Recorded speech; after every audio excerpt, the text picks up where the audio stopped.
जय जोहार, नमस्कार। दैनिक छत्तीसगढ़ चैनल देख रहे हैं आप और छत्तीसगढ़ प्रदेश की आज की तमाम सभी महत्वपूर्ण बड़ी खबरों की शुरुआत आज की पहली बड़ी खबर के साथ। छत्तीसगढ़ में तापमान में लगातार गिरावट हो रही है। न्यूनतम तापमान निचले स्तर पर पहुंच रहा है। नारायणपुर में रात का पारा अब 13 डिग्री सेल्सियस पर जा पहुंचा है। नवंबर के पहले सप्ताह से ठंड और बढ़ने के आसार हैं। छत्तीसगढ़ में उत्तर की ओर से आने वाली हवाओं ने न्यूनतम तापमान में गिरावट दर्ज करा दी है। ज़्यादातर शहरों में रात का पारा अब 18 डिग्री के नीचे आ पहुंचा है। प्रदेश का उत्तरी और दक्षिणी भाग सबसे ठंडा है। नारायणपुर का टेम्परेचर 13.3 डिग्री सेल्सियस दर्ज किया गया, तो वहीं कांकेर का तापमान 14 जबकि कोरिया में 14.6 डिग्री सेल्सियस रिकॉर्ड किया गया। नवंबर के पहले सप्ताह से पारा और लुढ़कने के आसार है। मौसम विज्ञान विभाग के मुताबिक अगले 2 दिनों तक मौसम ऐसे ही रहने की संभावना है। पहाड़ी और जंगल वाले इलाकों में सुबह और शाम को ठंड का असर कुछ ज़्यादा ही देखने को मिलेगा। स्मार्ट सिटी प्रोजेक्ट के अंतर्गत जनवरी से 24,000 घरों में 24 घंटे गंज टंकी से पाइपलाइन जुड़ने वाली है। राजधानी की घड़ी आबादी को राहत की खबर है, क्योंकि अगले साल से उन्हें 24 घंटे पानी की मिलने की उम्मीद है। 14 वार्डों में पानी देने के लिए रायपुर स्मार्ट सिटी की योजना के पहले चरण का काम खत्म ही होने वाला है। पाइपलाइन बिछाने का काम भी लगभग पूर्ण हो चुका है। अब गंज मंडी की पानी की टंकी से इंटर कनेक्शन यानी पाइपलाइन को जोड़ने का काम होगा।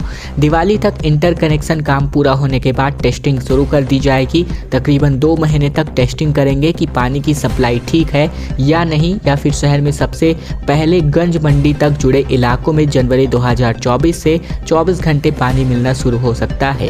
यानी 24,000 से ज़्यादा घर वाले कभी भी पानी ले सकते हैं। मोतीबाग टंकी से पानी सप्लाई होने वाले दूसरे चरण का काम भी तकरीबन 65% पूरा हो चुका है। शहर के एबीडी एरिया में 24 घंटे पानी के लिए रायपुर स्मार्ट सिटी ने 2 चरणों में प्रोजेक्ट शुरू किया है। इसके लिए 2 टंकियां चिन्हित की गई है। पहली टंकी गंज मंडी और दूसरी मोतीबाग की है।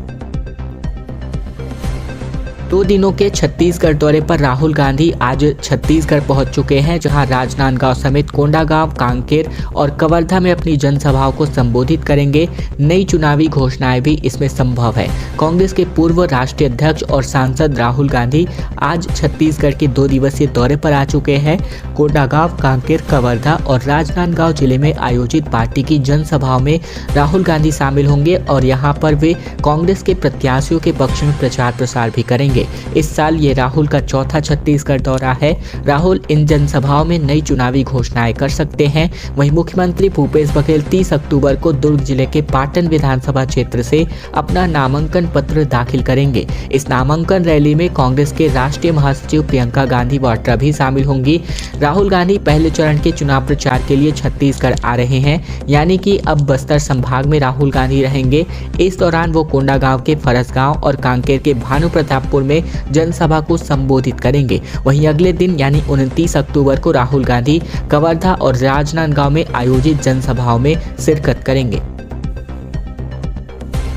और अब एक अच्छी खबर नहीं, जहां अंडे की कीमतों में उछाल देखने को मिल रही है। थोक में दाम 5 रुपये 50 पैसे जबकि चिल्लर में ये दाम 6 रुपये 50 पैसे प्रति नग पर जा पहुंचा है। नवरात्रि के ठीक बाद ठंड की दस्तक के साथ ही अंडों ने भाव खाना प्रारंभ कर दिया है। इनकी कीमतों में तकरीबन 5.50% से लेकर के लगभग 5 रुपये 75 पैसे और चिल्लर में ये कीमत 6 रुपये 50 पैसे पर जा पहुंची है।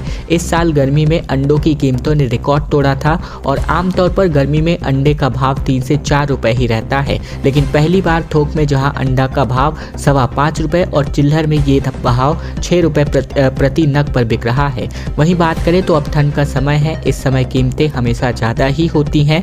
ठंड में खपत भी डबल हो जाती है। पिछले साल अपने राज्य में ही तकरीबन रोजाना 60 लाख अंडों की खपत हो रही थी औसतन, जबकि छत्तीसगढ़ का नाम भी ज़्यादा अंडा उत्पादन करने वाले राज्यों में शामिल है। यही वजह है कि यहाँ दूसरे राज्यों में रोज अंडे आते हैं। यहाँ कई बड़े पोल्ट्री फार्म भी संचालित हैं, जिनमें लाखों की संख्या में अंडों का उत्पादन भी रोजाना होता है।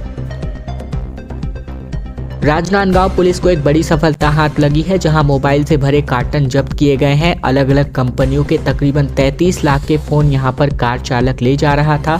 वाहन चेकिंग में पुलिस ने इनको पकड़ा है।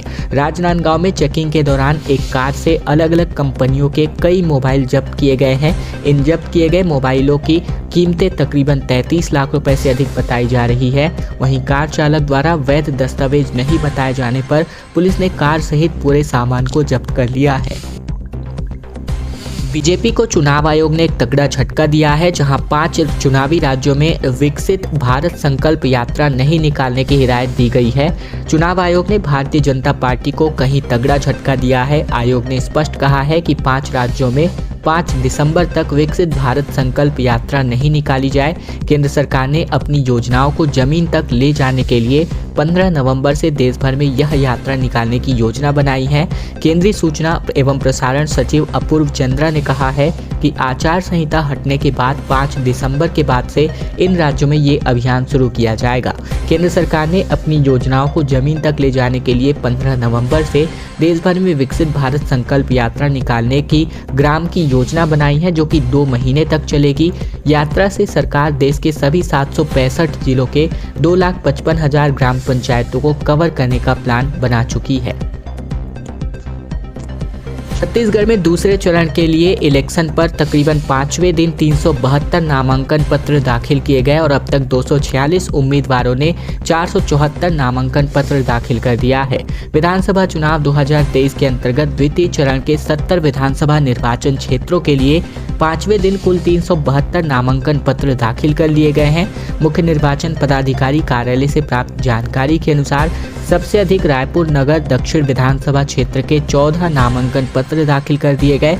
इस प्रकार विधानसभा निर्वाचन 2023 के द्वितीय चरण के लिए विधानसभा क्षेत्रों के लिए अब तक 474 अभ्यर्थियों ने 740 नामांकन पत्र दाखिल किए हैं। 5वें दिन बलौदाबाजार विधानसभा क्षेत्र के 12, जांजगीर चांपा भाटापारा में 10, जबकि बिल्हा कुरूद में 9, सीतापुर बिलासपुर धरसीवा गुंडरदेही दुर्ग में 8, जबकि कोरबा लोरमी बेलतरा रायपुर नगर पश्चिम धमतरी संजारी बालोद, इसके अलावा दुर्ग शहर वैशाली नगर अहिवारा और बेमेतरा में 7, प्रेमनगर भानु प्रतापपुर, इसके अलावा प्रतापपुर लुंड्रा और अंबिकापुर में 6 नामांकन पत्र दाखिल किए गए। रायपुर उत्तर और रायपुर पश्चिम विधानसभा क्षेत्र एक इतिहास रचने वाला है, जहां सभी पोलिंग बूथों पर महिलाएं इसकी कमान संभालेंगी। 265 पीठासीन जबकि 795 महिला मतदान अधिकारियों को इसकी जिम्मेदारी सौंपी जाएगी। छत्तीसगढ़ में विधानसभा चुनाव के मद्देनजर प्रशासन ने अपनी कमर कस ली है। रायपुर जिला इतिहास रचने को बेकरार है, जहां रायपुर के 2 विधानसभा सीटों पर निर्वाचन की जिम्मेदारी महिलाओं को सौंपी गई है। इनमें रायपुर उत्तर और रायपुर पश्चिम विधानसभा में आने वाली सभी पोलिंग बूथों में मुख्य ऑब्जर्वर से लेकर के मतदान अधिकारी महिलाएं होने वाली हैं। मतदान केंद्र की सुरक्षा की जिम्मेदारी भी महिला सुरक्षा कर्मियों को सौंपी जाएगी। निर्वाचन आयोग ने ये फैसला किया है कि महिला वोटरों को प्रोत्साहित करने और वुमेन एम्पावरमेंट के लिए राज्य निर्वाचन आयोग महिला मतदाताओं को मतदान के लिए प्रेरित और महिलाओं को प्रोत्साहित करने के लिए विशेष बूथ संगवारी केंद्र बनाने का निर्देश भी जारी कर रहा है। 7 महीने के अंतर्गत 5वीं बार प्रियंका गांधी छत्तीसगढ़ के दौरे पर आने वाली हैं। बिलासपुर में पहली बार आम सभा को संबोधित करेंगी। 30 अक्टूबर को नामांकन रैली में मुख्यमंत्री के साथ शिरकत करेंगी। कांग्रेस पार्टी की राष्ट्रीय महासचिव प्रियंका गांधी 30 अक्टूबर को पहली बार बिलासपुर के दौरे पर आ रही हैं। 7 महीने में ये उनका 5वां छत्तीसगढ़ दौरा होगा। ये यहाँ कांग्रेस प्रत्याशियों की नामांकन रैली में शामिल होंगी और संभाग में चुनाव माहौल बनाने के लिए जनसभा को संबोधित भी करेंगी। जिला और शहर कांग्रेस कमेटी ने रैली व चुनावी सभा को प्रभावी बनाने की तैयारियां शुरू कर दी हैं। जहां जिले में चुनावी माहौल बनाने के लिए भाजपा ने अपनी नामांकन रैली निकालकर शक्ति प्रदर्शन किया था, जिसमें असम के मुख्यमंत्री हेमंत बिस्वा शर्मा भी शामिल हुए थे। वहीं भाजपा के साथ ही सत्ताधारी दल कांग्रेस नेता व उम्मीदवार नामांकन रैली निकालने की तैयारी में है। इस बहाने दावेदार भीड़ जुटाकर अपना शक्ति प्रदर्शन भी करने वाले हैं। इसके लिए जिले के 6 विधानसभा क्षेत्र के पदाधिकारियों, कार्यकर्ताओं और ग्रामीणों की प्रभावी उपस्थिति का लक्ष्य तय किया गया है। और अब खबर भिलाई से, जहां भिलाई में लड़की को गले लगा करके एक शख्स घुमाता दिख रहा है, जहां इस पर जो है पुलिस ने 4000 रुपए का चालान भी काटा। भिलाई में चलती बाइक पर रोमांस करने का एक वीडियो सामने आया है जो कि सोशल मीडिया पर खूब वायरल भी हो रहा है। बाइक पर लड़की लड़के को कसकर गले पकड़ते दिखाई दे रही है। फिल्मी अंदाज में रोमांस करते हुए सड़क पर दोनों मौज मस्ती करते दिख रहे हैं। दुर्ग ट्रैफिक पुलिस ने चलती बाइक पर फरमाने वाले युवक पर 4000 रुपए का चालान भी काटा है। युवक मैकेनिक है और कस्टमर की बाइक से अपनी गर्लफ्रेंड को घुमा रहा था। युवक मस्ती में झूमते हुए गलत तरीके से बाइक भी चला रहा था, जिससे जाहिर है कि आने जाने वाले लोगों को भी इससे दिक्कतें हो रही थी। लिहाजा कपल का सड़क पर यूं खुलेआम रोमांस करने का वीडियो भी इन दिनों इस दौरान किसी ने बना लिया। यातायात पुलिस को इस वीडियो को भेज करके इसकी शिकायत भी कर दी गई, जिसके बाद यातायात पुलिस ने फौरन इस पर एक्शन भी लिया है। छत्तीसगढ़ चुनाव के लिए आम आदमी पार्टी की 5वीं लिस्ट जारी हो चुकी है, जहां रायपुर दक्षिण से विजय झा, पाटन से अमित हिरमानी उम्मीदवार हैं। 10 अन्य सीटों पर भी प्रत्याशी घोषित हो चुके हैं। छत्तीसगढ़ विधानसभा चुनाव के लिए आम आदमी पार्टी ने अपनी 5वीं लिस्ट की घोषणा कर दी है, जिसमें 12 प्रत्याशियों के नाम हैं। इनमें से रायपुर दक्षिण से विजय झा चुनाव लड़ेंगे, तो वहीं मुख्यमंत्री के विधानसभा क्षेत्र पाटन से अमित हिरमानी को प्रत्याशी के तौर पर नियुक्त किया गया है। रायपुर के अलावा रामनगंज, मरवाही, बेलतरा, शक्ति, पामगढ़, इसके अलावा महासमुंद, बिलाईगढ़, संजारी, बालोद, पाटन, इसके अलावा साजा, बेमेतरा से प्रत्याशियों की घोषणा आम आदमी पार्टी ने अपनी 5वीं सूची में कर दी है। दिल्ली सरकार के मंत्री गोपाल राय खुद यहां कैंप किए थे। दिल्ली के मुख्यमंत्री अरविंद केजरीवाल ने साइंस कॉलेज मैदान में जनसभा को चुनावी अभियान के रूप में आगाज किया था। वहीं पार्टी के 85 सीटों पर उम्मीदवार उतारे, लेकिन सभी जनमत गंवा बैठे। ये पिछले चुनाव के रिकॉर्ड हैं। हर सोशल मीडिया प्लेटफॉर्म पर चुनावी विज्ञापन इन दिनों देखने को मिल रहा है। चुनाव से जुड़े विज्ञापन अब ऑनलाइन गेमिंग ऐप और वीडियो के तौर पर भी देखने को मिल रहे हैं। आयोग ने प्रत्याशी के खर्च में इसे जोड़ दिया है। विधानसभा चुनाव के लिए इस बार सोशल मीडिया प्लेटफॉर्म का जमकर उपयोग किया जा रहा है। हैरानी की बात यह है कि पहली बार ऑनलाइन गेमिंग ऐप में भी राजनीतिक पार्टियों के विज्ञापन दिखाई दे रहे हैं। अभी तक यूट्यूब, ट्विटर और साथ ही इंस्टाग्राम और फेसबुक में चुनावी प्रचार प्रसार के वीडियो और पोस्ट दिखाई दे रहे थे, लेकिन अब ऑनलाइन गेमिंग ऐप पर भी और साथ ही क्रिकेट सट्टा खिलाने वाले ऐप में भी इस तरह के विज्ञापन दिखाई दे रहे हैं। चुनाव से जुड़े एक्सपर्ट्स का कहना है कि इस तरह के गेम और वेबसाइट में लाखों लोग जुड़े हुए होते हैं, खासतौर पर युवा वर्ग, और इस वजह से राजनीतिक पार्टियां इन प्लेटफॉर्म का भी उपयोग चुनावी प्रचार प्रसार के लिए कर रहे हैं। चुनाव में इस बार प्रचार के लिए सोशल मीडिया का जमकर उपयोग होने की वजह से चुनाव आयोग ने भी बल्क में SMS और वीडियो अपलोड करने का खर्चा तय कर दिया है। प्रत्याशी अपने पक्ष में सोशल मीडिया में प्रचार करते हैं तो उसका खर्चा भी उनके खर्च में जोड़ा जाएगा। भानुप्रतापपुर के पास नक्सलियों ने बैनर बांधा, चुनाव बहिष्कार करने का ऐलान इस बैनर के माध्यम से किया गया। छत्तीसगढ़ में जैसे जैसे विधानसभा चुनाव के लिए मतदान की तारीख नजदीक आ रही है, नक्सली भी लगातार अपनी मौजूदगी दर्ज कराने का प्रयास करते नजर आ रहे हैं। नक्सलियों ने राहुल गांधी के दौरे से ठीक पहले भानुप्रतापपुर मुख्यालय के नजदीक बैनर टांग करके चुनाव बहिष्कार करने का ऐलान कर दिया। बता दें कि बीते दिन कांग्रेस के वरिष्ठ नेता राहुल गांधी कांग्रेस के चुनाव प्रचार में शामिल होने के लिए भानुप्रतापपुर पहुंच चुके हैं।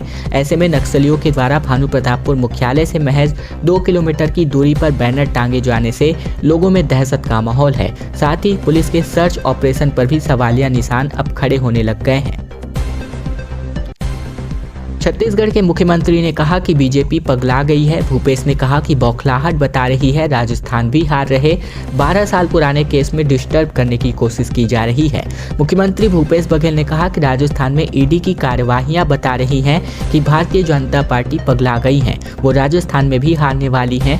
12 साल पुराना कोई केस है, उसको लेकर अभी भी जाँच किया जा रहा है। इसका मतलब ये है कि वो डिस्टर्ब करना चाहते हैं। सीएम रायगढ़ दौरे पर जाने से पहले रायपुर एयरपोर्ट पर बीते दिन मीडिया से बातचीत कर रहे थे, जहां उन्होंने कहा कि ये भाजपा की बौखलाहट है, इसके अलावा दूसरा और कुछ भी हो नहीं सकता। इस तरह से जांच एजेंसियों की कार्यवाहियां यह साफ कर रही हैं। रेणुका सिंह की मुश्किलें अब बढ़ती नजर आ रही हैं। 3 नोटिसों के बाद अब एफआईआर के मुद्दे नजर आ रहे हैं। आचार संहिता में धारा 144 के उल्लंघन में ये अपराध मामला दर्ज हुआ है। केंद्रीय मंत्री एवं भरतपुर सोनहत क्षेत्र से भाजपा की प्रत्याशी रेणुका सिंह की मुश्किलें बढ़ती नजर आ रही हैं। आचार संहिता के उल्लंघन की 3 नोटिसों के बाद उनके खिलाफ आचार संहिता के दौरान लागू धारा 144 के उल्लंघन के कारण आईपीसी की धारा 188 के तहत केस दर्ज किया गया है। रेणुका सिंह को कोरिया जिले में इसके अलावा एमसीबी जिले में 2 नोटिस आचार संहिता का उल्लंघन करने पर जारी किया गया है। छत्तीसगढ़ के विधानसभा चुनाव की अधिसूचना 9 अक्टूबर को जारी किए जाने के बाद आचार संहिता एवं धारा 144 प्रभावशील हो गई थी। भाजपा द्वारा भरतपुर सोनहत विधानसभा के लिए प्रत्याशी की घोषणा रेणुका सिंह के तौर पर की गई। 15 अक्टूबर को सोनहत क्षेत्र में चुनाव प्रचार अभियान प्रारंभ किया गया था। आचार संहिता के नियमों के तहत उन्हें रैली, सभा एवं लाउड स्पीकर के उपयोग के लिए नियमानुसार अनुमति लेनी थी, लेकिन ये नहीं किया गया और जिसको लेकर के 3 यहाँ पर उल्लंघन रिकॉर्ड किए गए, जिसको लेकर अब एफआईआर दर्ज करने की नौबत आ गई है। छत्तीसगढ़ पुलिस इजराइल से ग्रेनेड लॉन्चर खरीदने वाली है, जहां 2019 तक ज्यादातर हथियार की खरीदी इजराइल से होगी और अब नए अनुबंध के रूप में रूस के साथ अनुबंध होता नजर आ रहा है।